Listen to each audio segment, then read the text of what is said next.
Hola chavos, esta es la tercera parte de las vasculitis. Este, vamos a ver las de pequeños vasos. Ya vimos grandes, medianos, ahora vamos con las pequeñas y de varios vasos. Eh, en el caso de estas vasculitis,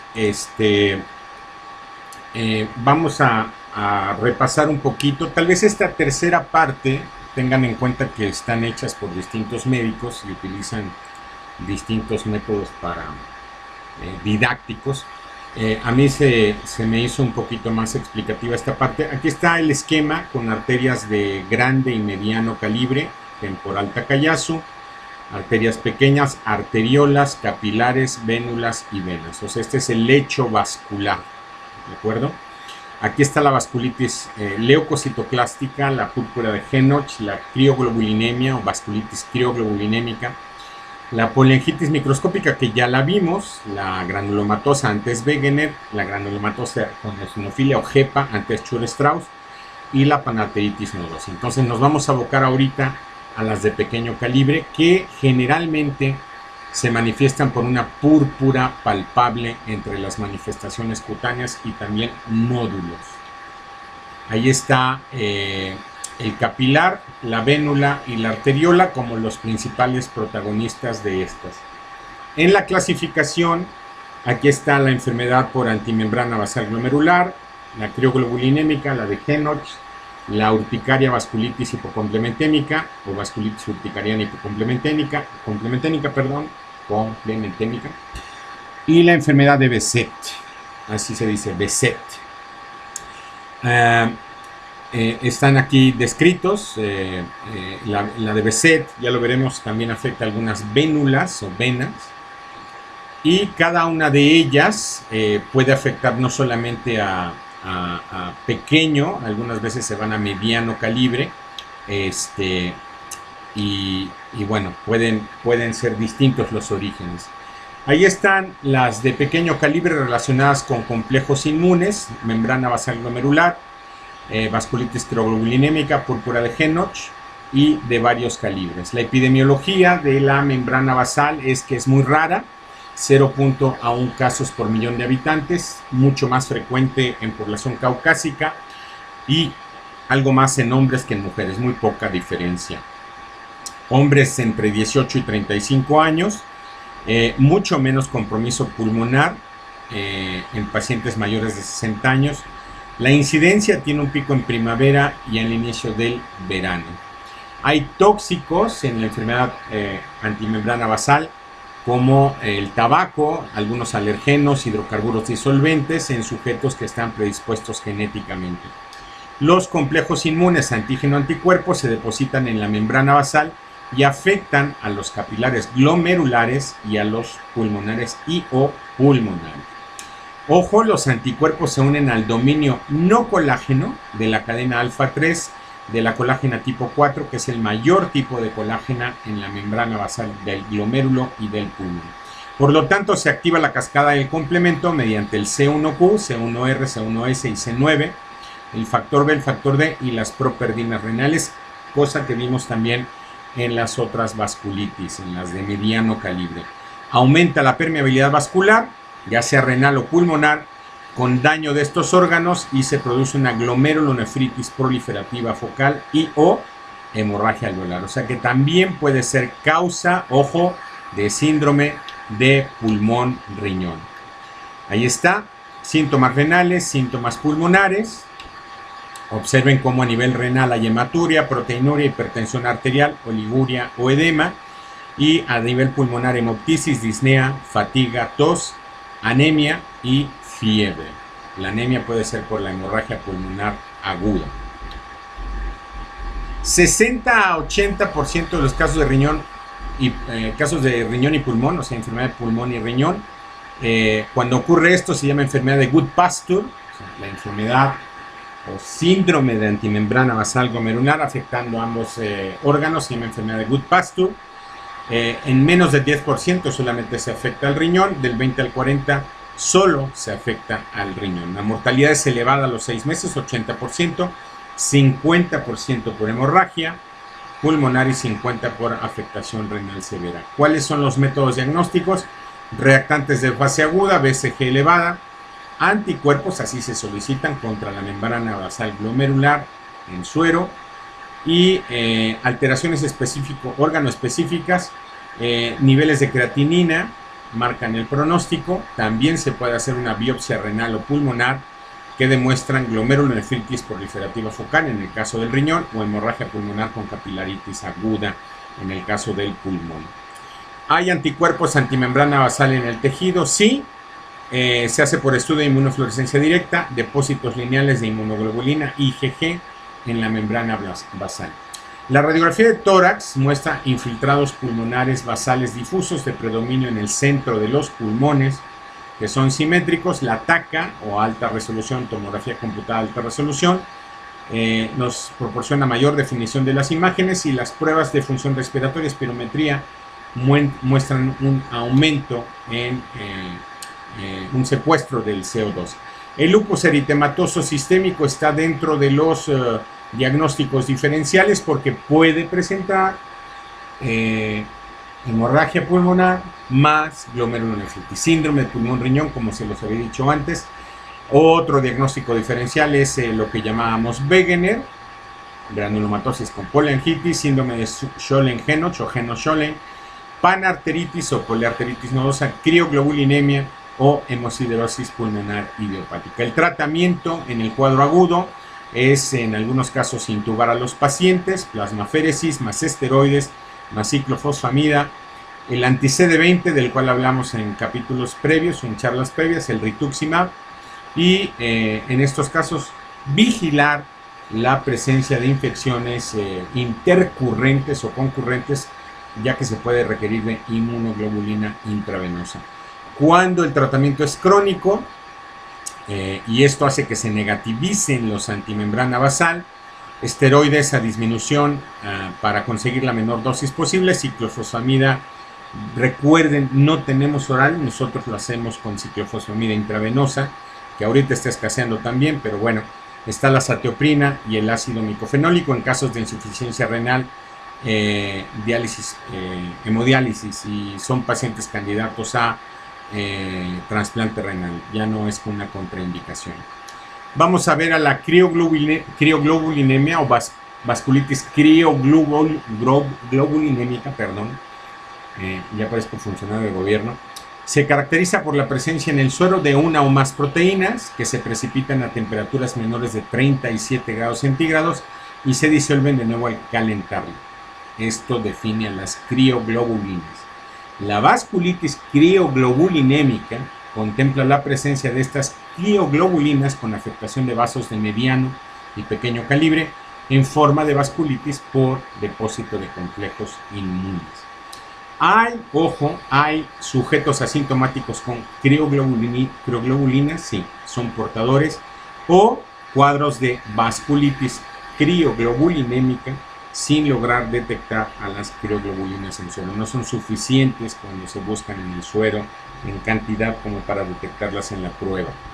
La prevalencia es de un caso por 100.000 habitantes. Vamos a llamarle BCG para no entrar en problemas de dislexia. La BCG, no la confundan con la BSG, la velocidad de sedimentación globular. La BCG tiene cierta predilección por las mujeres, 3:1, y aparece entre la quinta y sexta década de la vida. Se detectan crioglobulinas circulantes asociadas a VIH, 15 a 20%, enfermedades sistémicas autoinmunes o conectivopatías o del tejido conectivo, 15 a 25%, virus de la hepatitis C hasta 40 a 65%, coinfección de virus de hepatitis C y VIH, 64%. Aquí quiero como enfatizar que cuando estamos, si se dan cuenta, cuando estamos ante la sospecha de una vasculitis, sea de medianos o de pequeños vasos, creo que la lección que podemos aprender en este momento es que a todos hay que pedirles marcadores virales, sobre todo de virus B, sobre todo de virus C y también VIH. Esta es una lección que debemos aprender en este tipo de pacientes. Los factores son múltiples, no vamos a ahondar en ellos. pero se habla de una estimulación inmune crónica o también linfoproliferativa, sobre todo cuando están asociadas a virus de la hepatitis C. Hay distintos tipos de crioglobulinas, está la tipo 1, la tipo 2 y la tipo 3. La tipo 2 es la más frecuente, la mixta. Ahí están las características, las inmunoglobulinas monoclonales, que pueden ser IgM, IgG y las IgG policlonales. Los procesos asociados a la tipo 1, linfomas, mielomas, macroglobulinemia de Waldenström, la LLC. A la tipo 2, que es la que más vemos, las enfermedades autoinmunes, infecciones crónicas y enfermedades del tejido conectivo. Esta es la que más veríamos en el ámbito de la reumatología. Ahí están las pruebas que se hacen, la precipitación de las crioglobulinas. También hay que hacer la precipitación, me refiero a esto al crioprecipitado, tipo 2, tipo 3. La concentración de 1 a 5 miligramos por decilitro y la tipo 1 concentraciones de 5 a 10 miligramos por decilitro. Esto es lo que veríamos. Sin embargo, unas crioglobulinas negativas por laboratorio no excluyen el diagnóstico si se tiene una alta sospecha clínica, porque podría ser que los complejos circulantes o estas crioglobulinas en suero no fueran del nivel suficiente como para obtener un crioprecipitado. Las manifestaciones clínicas depende del tipo de crioglobulinemia, pero en las mixtas se producen artralgias, fatiga, mialgias, vasculitis cutánea, neuropatía poriférica, y hay una triada característica. Es la triada que consiste en púrpura, debilidad y artralgias, recibe el nombre de triada de Meltzer. Las manifestaciones cutáneas con púrpura palpable, como lo vimos al inicio de la charla, y manifestaciones musculoesqueléticas como mialgias y artralgias. Neurológicas, polineuritis sensorial y o motora, puede ser mixta, la mononeuritis múltiple, tengan mucho cuidado cuando ven un pie caído, una mano caída, esto puede ser una manifestación neurológica de una vasculitis. Las renales, glomerulonefritis progresiva con hipertensión arterial, el tipo histológico, la glomerulonefritis membranoproliferativa difusa, la pulmonar, disnea, tos, pleuritis, hemorragia alveolar, y las hepáticas, elevación de transaminasas, hepatoesplenomegalia. Ojo con la hepatitis C, que puede llevar a un carcinoma hepatocelular. Síndrome de Sjögren asociado, ojos secos, boca seca, ya vimos, por infiltración de linfocitos. Y glomerulonefritis rápidamente progresivas con o sin proteinuria en rango nefrótico, la isquemia digital severa o estas gangrenas digitales que pueden presentarse hasta en el 49% de los casos. Esto que ven en la foto seguramente comenzó con una púrpura palpable que no se hizo un diagnóstico adecuado o un abordaje diagnóstico adecuado y sobre todo un tratamiento con esteroides de manera inicial a dosis altas. Se tiene que dar cuando está, igual que en la panarteritis nodosa, el virus B, el virus C, antivirales con rituximab. Dependiendo del genotipo de virus, en casos de virus de la hepatitis B, entecavir o adefovir, virus de la hepatitis B más VIH, antiviral antes de inmunosupresor. Recordar unos puntos clave: la concentración de crios no se correlacionan con severidad clínica ni con respuesta al tratamiento. Se pueden utilizar corticoides en bolos, sobre todo cuando se tiene un control del daño del virus o de la replicación viral. Rituximab es lo más efectivo en crioglobulinemia mixta y manifestaciones severas, ciclofosfamida intravenosa y plasmaféresis si aparece el síndrome de hiperviscosidad. Este es el esquema de lo mismo que vimos en la diapositiva anterior. Vasculitis crioglobulinémica asociada de virus de la hepatitis C según severidad de la enfermedad, lo mismo que vimos, no vamos a ahondar en ello. Sepan ustedes que son corticoides, rituximab y interferón o ribavirina en el caso de manifestaciones de virus C. Pasamos pues a la vasculitis por IgA, también llamada síndrome de Sjögren, y estos son los criterios de Euler: púrpura palpable de predominio en extremidades inferiores y presencia de al menos uno de los siguientes: dolor abdominal difuso, biopsia con depósitos de IgA por inmunofluorescencia directa, aquí está. Artritis y o artralgias, no es necesario que haya líquido en las articulaciones, con que duelan es más que suficiente. Y puede haber afectación renal manifestada por hematuria y o proteinuria. Si la púrpura tiene una distribución atípica, se requiere la demostración de estos depósitos por IgA en la biopsia. Hay estos síntomas: mucocutáneos articulares, abdominales, renales. De los mucocutáneos, 97% extremidades inferiores. Esto seguramente, si ya rotaron por pediatría, habrán visto este tipo de púrpura palpable en extremidades inferiores. También hay en adultos. En los niños puede haber angiodema de cara, cuero cabelludo, manos y pies. En los lactantes, vasculitis aguda. Ahí está un acercamiento de la vasculitis. Y entre los síntomas articulares, artralgias en más del 60% de los casos, artritis no erosiva en el 30%, predominantemente en rodillas y tobillos, dolor abdominal tipo cólico 66%, 14% náuseas y vómitos y en 12% rectorragia. 40-80% microhematuria, 30% hipertensión arterial, 30% falla renal aguda. Puede haber síndrome nefrítico. Esto es hematuria, a diferencia del nefrótico, con mucho mayor edema y la presencia de proteinuria en rangos pues masivos o nefróticos. Por eso, de ahí los edemas. El tratamiento y el pronóstico. Estas vasculitis suelen tener buen pronóstico. En los niños suelen ser autolimitadas. En los adultos pueden dejar secuelas renales.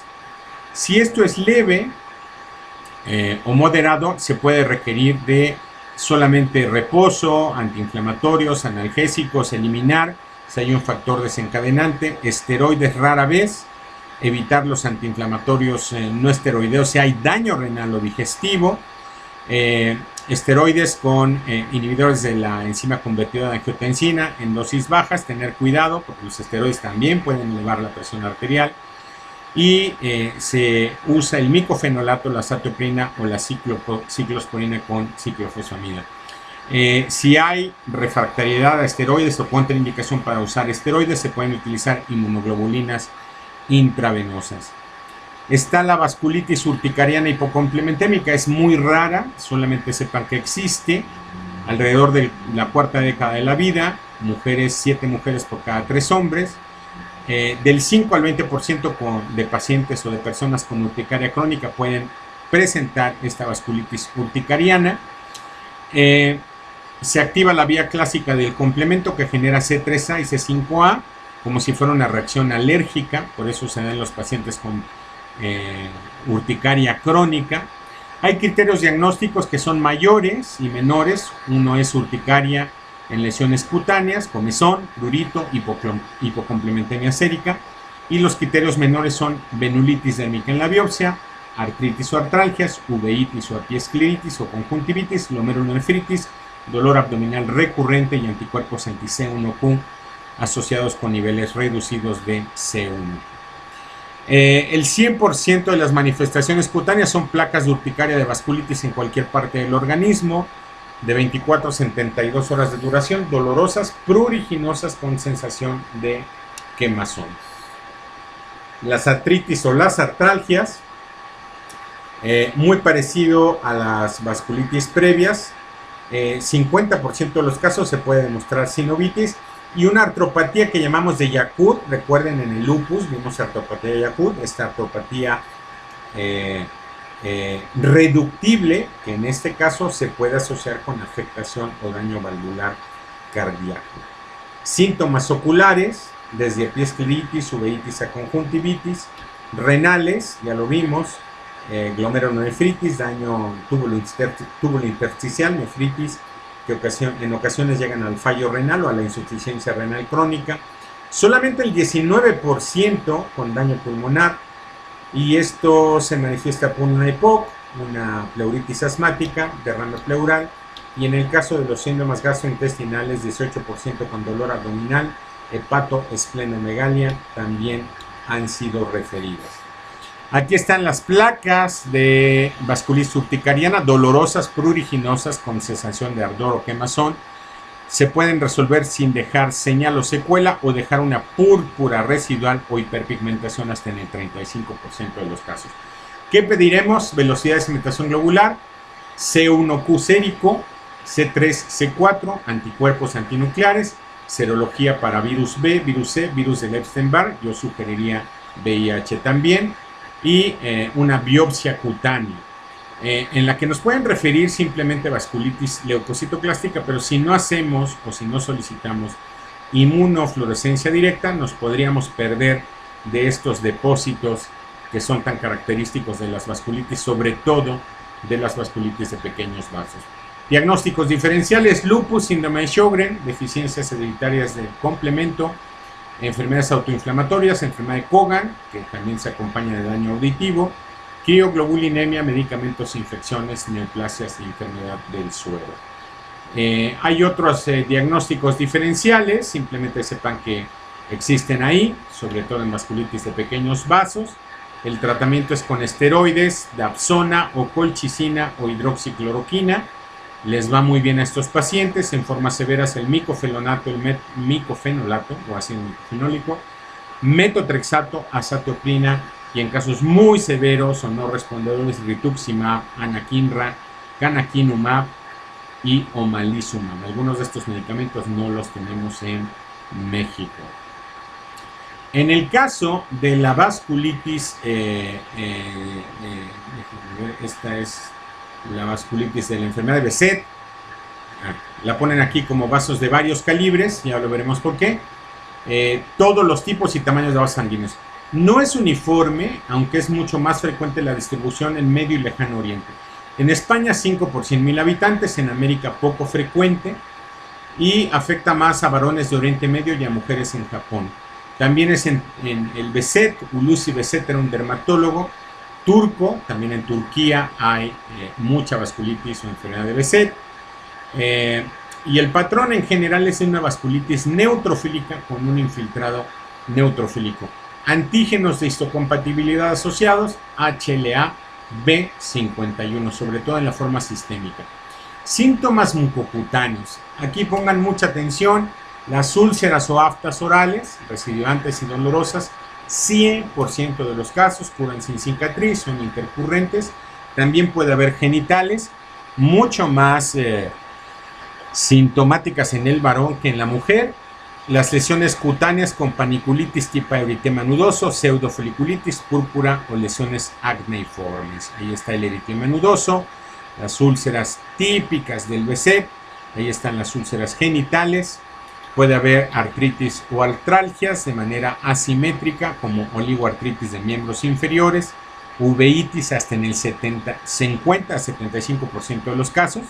Esto puede condicionar ceguera, vasculitis con vitritis, panuveitis. Ahí está el hipopión, esta acumulación de células en la cámara anterior, hipopión, vasculitis retiniana, edema macular y algunas otras manifestaciones neurológicas, sobre todo meningoencefalitis aséptica, lesiones como parenquimatosas focales o multifocales, esclerosis light, trombosis cerebral o vasculitis. La vasculitis de Behçet se asocia a trombosis a distintos niveles, uno de ellos a nivel neurológico. La trombosis venosa puede afectar a grandes vasos como la cava o las pulmonares. Budd-Chiari, el famoso síndrome de Budd-Chiari, que es la trombosis de las venas hepáticas, casi siempre se asocian a enfermedad de Behçet y produce una enfermedad muy aguda que requiere una resolución inmediata, son pacientes graves. La asociación de trombosis arterial pulmonar y aneurismas junto a la tromboflebitis se denomina síndrome de Hughes-Stobin. Hughes, para que lo sepan y lo recuerden, fue uno de los describidores del síndrome de antifosfolípido, ¿de acuerdo? Síntomas gastrointestinales: úlceras esofágicas, colitis aftosa, perforación intestinal en casos graves en los que no se diagnostique. Y hay un grupo internacional de Behçet. No existen pruebas ni de imagen ni de análisis para realizar el diagnóstico. Hay un cuestionario de calidad de vida. pero se puede hacer prueba de patergia. ¿Qué es la prueba de la patergia? Cuando yo se los pregunten en algún examen, es una prueba de irritabilidad cutánea. Se indura y se forma una pústula estéril que se hace mediante un piquete en la piel y a las 24 a 48 horas se lee. Se considera positiva si esta pústula aséptica o estéril aparece alrededor de las 24 o 48 horas. Así se le llama fenómeno de patergia o prueba de la patergia. El valor diagnóstico es hasta del 20%, no está estandarizada, pero puede aparecer en algunas otras enfermedades, pero se recomienda que la hagan. Es una prueba, pues sí es invasiva, pero es muy fácil de hacer. Aquí están los criterios del grupo de Behçet, Lancet 1990, aftas o úlceras orales recidivantes.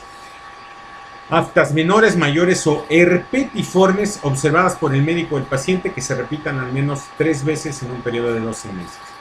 También están más de 2, úlceras genitales, observadas por médico o paciente, lesiones oculares como la uveitis, ya lo vimos, las cutáneas como el eritema nodoso, el test o la prueba de patergia positivo, y para el diagnóstico de Behçet se requiere el primer criterio y al menos 2 de los siguientes.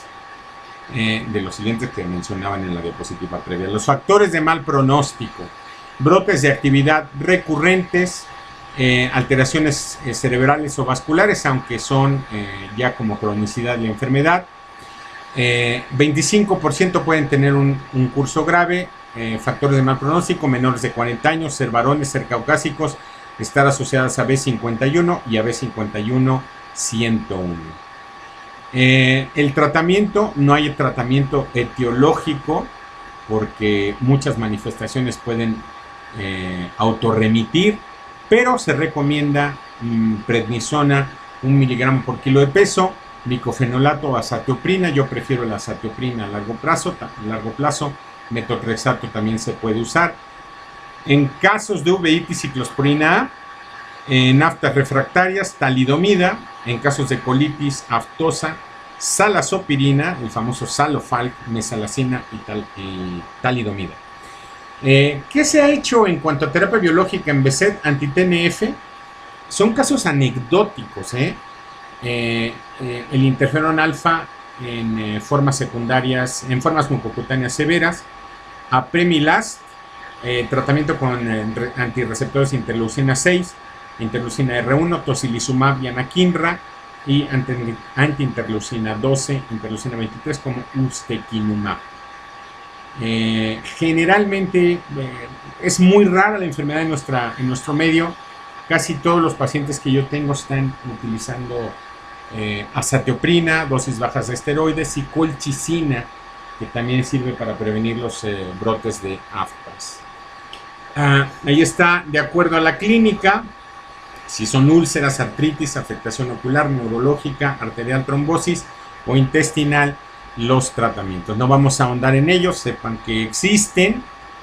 Pueden en cualquier momento tomar una pantalla para que los tengan presentes. Con esto terminamos vasculitis 3 y prácticamente terminamos todas estas charlas. Voy a hablar con su jefe de grupo para ver si abrimos alguna otra charla, si da tiempo, o nos quedamos hasta este tema y serían las últimas 4 charlas, las del tercer parcial. Chavos, me despido, que tengan muy buen día y seguimos en contacto. Si tienen dudas, por favor, súbanlas al chat. Gracias.